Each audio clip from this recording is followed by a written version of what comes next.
জয় শ্রীকৃষ্ণ। রাধে রাধে। প্রিয় ভক্ত বন্ধুরা, আমাদের মনে অনেক সময় একটি প্রশ্ন জাগে যে খেয়ে দিয়ে কি ভগবানের পূজা করা যায়। অনেকেই বলে যে খেয়ে দিয়ে ভগবানের পূজা দিলে নাকি অপরাধ হয়, তাই সব সময় খালি পেটে কিছু না খেয়ে ভগবানের পূজা দিতে হয়। আবার অনেকেই বলে যে ভক্তি সব, খেয়ে দিয়ে পূজা দিলে কোনো অপরাধ হয় না। কিন্তু এ দুটো মতের মধ্যে কোনটা সত্য, সেটা নিয়েই আজ আমি এই ভিডিওতে একটা ঘটনা বলবো, যেখানে আপনারা এই প্রশ্নটির সঠিক উত্তর পাবেন। তাহলে চলুন দেরি না করে জেনে নেওয়া যাক সেই ঘটনাটি। একদা এক মহিলা ভক্ত ছিলেন, যিনি রোজ সকালে ঘুম থেকে উঠে স্নান করার পরে রান্না করে সেই খাবার খেয়ে তারপর ভগবানের পূজা করতেন। একদিন তার বাড়িতে তার এক আত্মীয় আসেন। এই আত্মীয় খুব ধার্মিক প্রকৃতির ছিলেন। 3 বেলা পূজা করতেন। ভগবানকে না দিয়ে তিনি কিছুই খেতেন না। এই আত্মীয় যখন দেখলেন যে সেই ভক্ত মহিলা খেয়ে দিয়ে ভগবানের পূজা করছেন, তখন সে অত্যন্ত রেগে যান এবং সেই মহিলাটিকে বলেন যে, তুমি কি জানো না যে খেয়ে দিয়ে ভগবানের পূজা দিতে নেই? এতে অনেক বড় অপরাধ হয়। ভগবানের পূজা সব সময় না খেয়ে শুদ্ধভাবে দিতে হয়। তুমি কাল থেকেই না খেয়ে পূজা দেবে। এই কথা শুনে মহিলা পরের দিন থেকে না খেয়ে পূজা দিতে থাকে। কিন্তু সে লক্ষ্য করলো যে সে আগে যখন খেয়ে দিয়ে ভগবানের পূজা করতেন, তখন তিনি ঘন্টার পর ঘন্টা এক মনে পূজা করতেন। মন শান্ত থাকতো। কিন্তু যবে থেকে তিনি না খেয়ে ভগবানের পূজা দিচ্ছেন, তবে থেকে তিনি 10 থেকে 15 মিনিটের বেশি পূজা করতে পারছেন না। মন অশান্ত হয়ে যাচ্ছে। ঠিক এরকম সময় তার বাড়িতে একজন সাধু ভিক্ষা চাইতে আসেন। তিনি সেই সাধুকে দেখে তার সব ঘটনা বিস্তারিতভাবে বলেন। সেই সময় সেই আত্মীয় তার পাশেই ছিলেন। সাধু তার সব কথা শোনার পরে বলেন যে পেটে যদি খিদে থাকে তাহলে ভগবানের দিকে মন দিবি কি করে? মন তো বারবার পেটের দিকেই যাবে। ভগবান ভক্তের ভক্তি দেখেন, নিয়ম কানুন নয়। তোর যদি খেয়ে দেয়েই ভক্তি ভালো হয় তাহলে তুই তাই কর।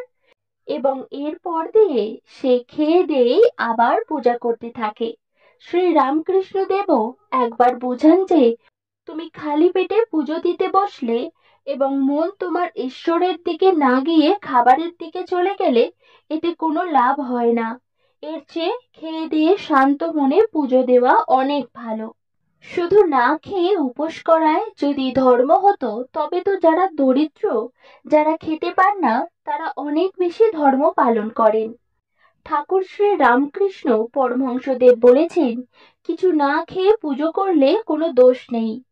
পেট খিদেই চুই চুই করলে পুজো করবে কেমন করে? কেবল খাবারের দিকেই তো মন পড়ে থাকবে। কিছু খেয়ে দে, তারপর পুজোয় বসলে মন স্থির হয়।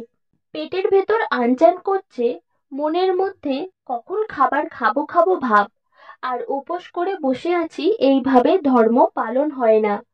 এমনটাই ছিল শ্রী ঠাকুরের দেখানো পথে নির্দেশ। শ্রী শ্রী রামকৃষ্ণ দেব তাই বলেছেন, মন মুখ এক করে ভক্তি করতে হয়। লোক দেখানো ভক্তিতে কোনো ফল হয় না। ওসব পটোয়ারি বুদ্ধি। লোক দেখানো ভক্তিভাব বেশি দিন থাকে না। সময় মতন সরব ঠিক বেরিয়ে যাবে। তাই যা করবে মন থেকে করবে, রীতি এবং শ্রদ্ধার সঙ্গে করবে। যে অমনি করবে সে হবে আসল ভক্ত। তাহলে পুজো উপবাসের কি কোনো মূল্যই নাই? এই প্রসঙ্গে শ্রী শ্রী ঠাকুর বলতেন, পুজো কি জানিস? তাকে কি দেব? সবই তো তার। ভালো ভালো জিনিস যা দিবি, তার ছাড়া তো কারোর নয়। এই বিষয়টি বোঝানোর জন্য শ্রী শ্রী ঠাকুর একটি অসাধারণ গল্প বলতেন। একবার একজন বড়লোক তার নিজের বাগানের বৈঠকখানায় গিয়ে বসে আছেন। বাগানের মালি টালি সব বাগানের কাজে ব্যস্ত রয়েছে। এমন সময় দারোয়ান এসে বললে, বাবু, আমি আপনার জন্য কাল থেকে একটা গাছ পাকা পেঁপে তুলে রেখে দিয়েছি। আপনি এটা নিন বাবু। বাবু কিন্তু জানেন বাগান তার, গাছও তার, পেঁপেও তার। কিন্তু ওই যে দরোয়ান কত শ্রদ্ধা করে মনে করে পেঁপেটি তার বাবুর জন্য রেখে তাকে দিল। এটা কি বাবু দেখবেন না? দরওয়ানের শ্রদ্ধা কি বাবুর মনকে বিগলিত করবে না? বুঝবি, পুজো করাও ঠিক সেই রকম। অর্থাৎ আপনি খেয়ে পুজো করুন অথবা উপবাস রেখে, আপনার মনের ভাব যেন সব সময় শুদ্ধ থাকে। আপনি উপোস করে পুজো করলে তখনই সেটি ফলযুক্ত হবে। যদি উপোস করা অবস্থায় খাবারের কথা চিন্তা না করে আপনি ভগবানের পাদপদ্মের কথা চিন্তা করেন, তাহলে বুঝলেন তো আপনি কি করবেন। আপনি যদি না খেয়ে পুজো দিতে পারেন এবং সেই সময় খাবারের কথা চিন্তা না করে শুধু ভগবানেরই স্মরণ আসে, তাহলে আপনি অবশ্যই না খেয়ে পুজো দিন। কিন্তু যদি তা না পারেন, তাহলে অবশ্যই অল্প কিছু অন্তত খেয়ে নিন। খেয়ে নিয়ে তারপরে ভক্তি ভরে ভগবানের সেবা পূজা করুন। এইভাবে সঠিক পথে এগিয়ে যান, ভক্তির পথে অগ্রসর হন এবং অধিক হরিনাম জপ করুন। আজকের এই ভিডিও এই পর্যন্তই। ভালো লাগলে অবশ্যই ভিডিওটি লাইক করে দেবেন এবং চ্যানেলটিকে সাবস্ক্রাইব করতে ভুলবেন না, অনুরোধ রইল। সকলে ভালো থাকুন, সুস্থ থাকুন। হরে কৃষ্ণ, রাধে রাধে। এবং কমেন্টে নিজের ইষ্টদেবের নাম লিখতে ভুলবেন না কিন্তু। জয় শ্রীকৃষ্ণ।